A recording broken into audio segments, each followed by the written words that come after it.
So good morning. First, I'd like to introduce the Honorable Mayor Randall Woodfin. To the right is Deputy Chief Henry Pruitt that commands our patrol, and to the right is Deputy Chief Jeff Brown that commands our investigative bureau. We also have Birmingham, who is Assistant Special Agent in charge of ATF here in Birmingham, and we have Special Agent in charge for FBI Hamilton Peoples. So about Birmingham on individuals were shot.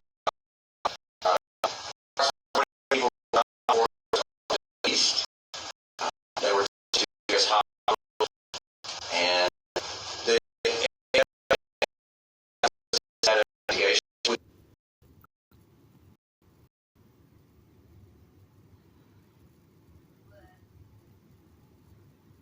I believe this was a targeted shooting. It was not something that occurred at that location, but there was an individual there who was targeted. We feel comfortable in saying that at this point in time. There is a lot of things still developing. We believe that approximately over 100 shell casings were collected, along with numerous other pieces of evidence. We're currently reviewing video surveillance and other things. We have set up a QR code that our Public Information Office will get out to everyone so that citizens can give information to our law enforcement detectives and things so they can further this investigation. Just like to thank Birmingham Fire and Rescue, the Birmingham police officers there last night, as well as the hospital.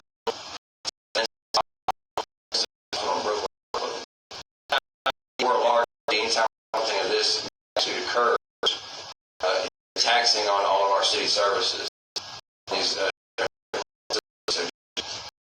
Thank them. Also, just to the victims, which is our heart out to them. That's 20 people whose lives forever changed.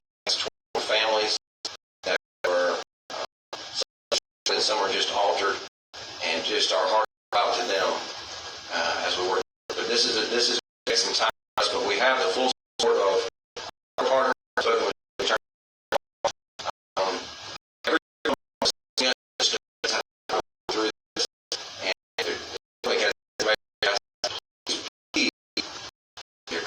Stop at 2577 Police Homicide Unit 2554-1764. Please or utilize the QR code that we'll release shortly because it's taking to individuals off the streets who inflicted this carnage, and no one in the city wants people on our streets. So I now the Honorable Mayor Woodfin comment.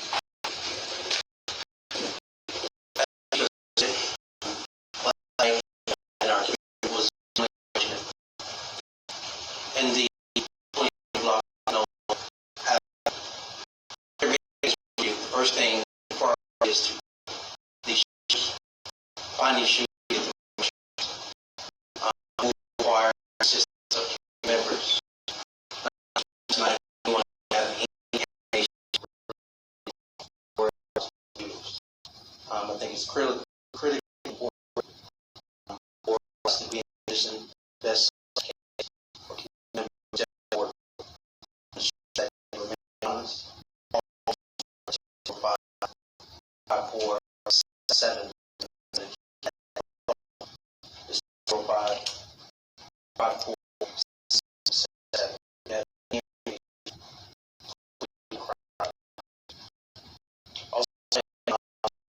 The toll is for many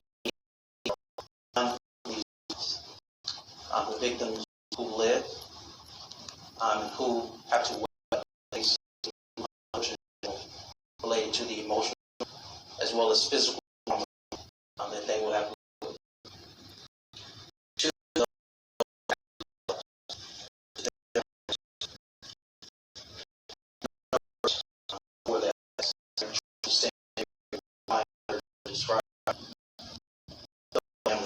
What they're feeling right now, the pain, the loss. We all can go and do everything we can to take these shooters, kill off our streets. I what Chief Thurman said. And that is a huge thank you, first to our first responders, our officers in our fire department, EMA, etc. What they saw last night, what they wake up facing. That's an emotional toll on them as well. But I want to give a huge shout out to UAB, Vincent's Hospital, Wood Hospital, and Vincent Hospital for doing what they do best, and that is saving lives.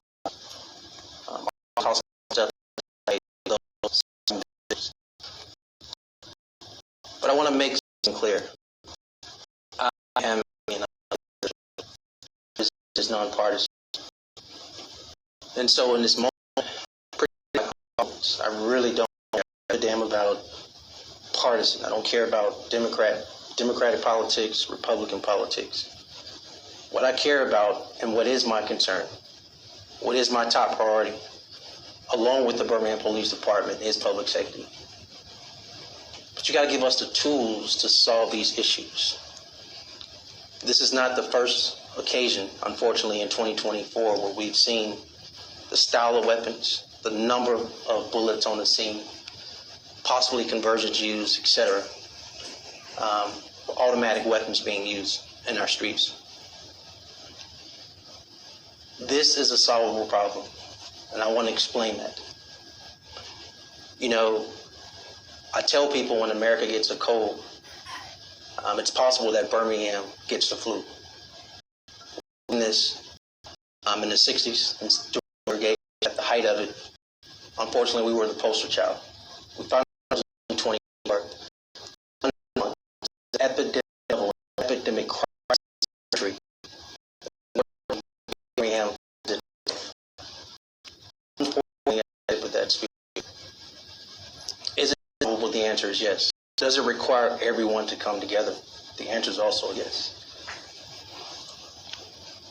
At the height of gun violence in our country, which was the 90s, there was a bill that was passed. Now, some will say I'm getting too political, but I am a politician, so I need to speak the truth and publicly share my thoughts and what I'm feeling so people can understand what's at stake here. There was an assault weapons ban passed. Our country, and not just our country, but the city of Birmingham, in that 10-year window, saw the lowest form of gun violence. Since that assault weapons ban has been lifted, a lot of things have changed. Not just the increase of homicides at a scale in the city of Birmingham, but the style of weapons used in our city. Conversion.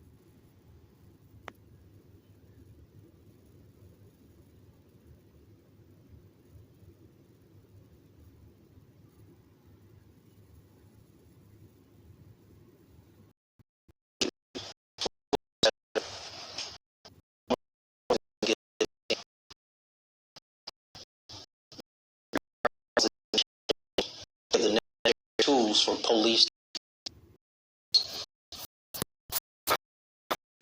That is our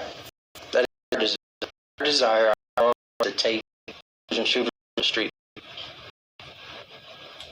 We don't have any interest in this debate about the Second Amendment. We don't have any interest in people who want to protect their homes, militia, whatever else you want.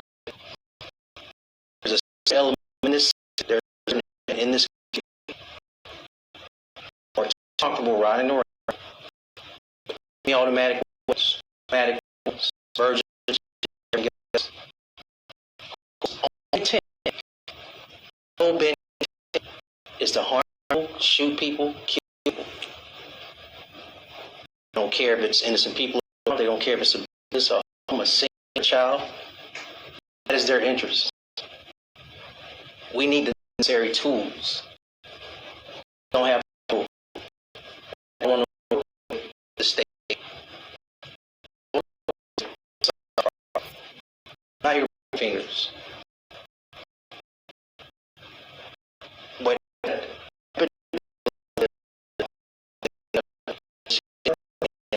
a lot of because this is not the first quadruple homicide we've had in 2024. But the same circumstances exist, style and versions. We owe it to the victims. We owe it to the victims' families. We owe it to the victims who are no longer with us. We owe it to the victims who have to live with this trauma. We owe it to our innocent children, our innocent seniors. We owe it to every person in Birmingham. We owe it to business owners and community members. We owe it to everyone. You know, Glock switches conversions are federally outlawed. And while they're outlawed with my left hand, you also have Congress not giving ATF the actual organization designed to enforce and take them off the street. You're cutting their resources at the federal level. You have to give people the tools they need to address and solve this issue. You see, we are prepared to be overly aggressive, dogmatic, if you will, and go after every shooter in the city. But as it stands, they can ride around with no permit. They can ride around with any type of gun. Again, if you want to protect your home, cool. But what are you going to do for us, the people who you say are responsible for public safety? You take this hand and you put it behind our back. You take this hand and you put it behind our back. I got some. No worries, I got it, brother. You take this hand and you put it behind our back. Then you put a blindfold over our eyes and tell us, well, you're responsible for solving this issue. So yeah, there are a lot of emotions that I have, but they pale in comparison to the family members who are waking up to their loved one not being beside them this morning. My emotions pale in comparison to the victims who are still at these hospitals I named, who have to figure out what's next in life, who have to live with this trauma. Do not tell me this is not solvable. And at the same time, do not tell me this is only on the police to solve. Elected officials, locally, statewide, and nationally, have a duty to solve this American crisis, this American epidemic of gun violence. We should not allow people to just ride around with any style type of weapon that doesn't even belong on domestic streets. It should not be allowable, period. I don't care what your politics are. So, I said a lot. Probably said too much. If you're offended by it, I don't care. We have a job to do. We want to get these shooters and killers off the street, and if you have information, it is incumbent upon you to call 205-254-7777 and give that information to us. You can remain anonymous. We'll continue to provide every resource available to these victims and their families. And our office will continue to lend every resource we can. We want to thank our federal partners, ATF and FBI, for being here with us, standing in the gaps, assisting with this investigation, and always being with us. Thank you. Questions? You said at the beginning of the press conference you believe